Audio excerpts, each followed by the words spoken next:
More than two-thirds of the UK public feel left in the dark about the impact that post-Brexit trade deals struck by the government will have on them.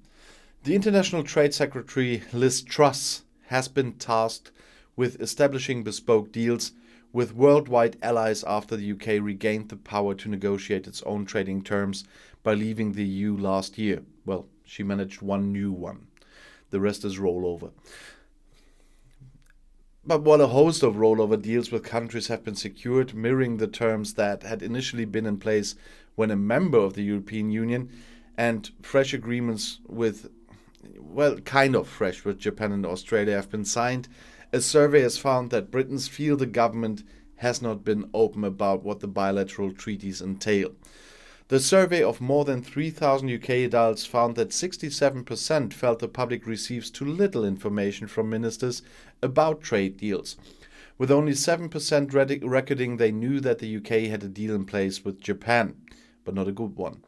A quarter of consumers who took part in the poll conducted on behalf of consumer choice group Which, and they said they felt the government was not at all open about the impact new trade deals will have.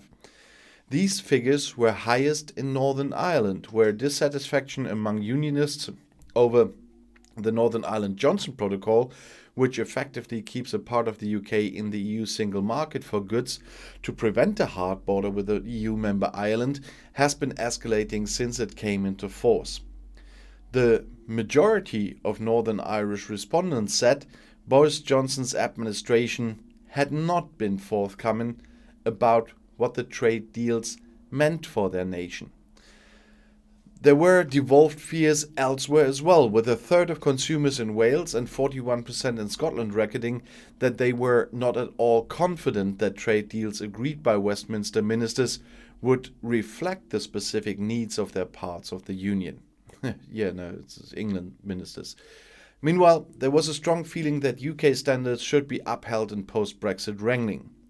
Critics have voiced concern that the free trade deal agreed with Australia in June will see British farmers undercut by food coming from Australia that does not meet the same high standards in the UK. Well, this government doesn't want to keep those standards anyway. Out of those surveyed, almost 9 in 10 felt all food imported should align with the current UK domestic food standards. Yeah, but they won't stay current. 4 in 5 consumers agreed that the UK government's trade policy should not endorse signing deals that remove existing environmental protections, while 63% thought it was very important not to reduce data and digital protections in Concords. Yeah, but that was one part of Brexit, what they wanted. Sue Davis, head of consumer rights and food policy at Which, said there should be a consumer chapter included in each future individual deal to inform people about the benefits and changes negotiated. Oh, by the way, the EU does that. The success of future agreements will be judged on what they deliver for ordinary people in their everyday lives, not just the export opportunities they provide, she said. Our research shows that consumers feel they have been left in the dark about what trade deals will mean for them. The government must take this opportunity to communicate transparently, she says. That would be a first for that government. And she says, and openly with the public about trade negotiations and push for a consumer chapter to be included in future deals which reflects the issues that are most important to consumers. Wishful thinking. Which said a consumer chapter should cover key consumer priorities such as maintaining food, data, environmental and online shopping protections, and that more than 80% of survey respondents supported the idea. Yonder, on behalf of Which, surveyed 3,263 UK adults online between June 23rd and 24th. Labour's Cheddar International Trade Secretary Emily Thornberry said, this survey should be a wake-up call for Liz Truss. The British people do not want her undermining our food standards, selling out our farming communities and negotiating trade deals on our behalf without telling us what they mean.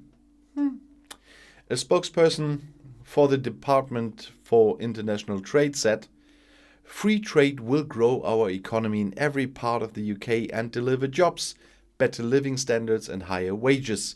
As an independent trading nation, we are striking ambitious deals that will not only support our key industries, but also benefit consumers who will be able to enjoy more choice and better value thanks to the tariffs we are cutting.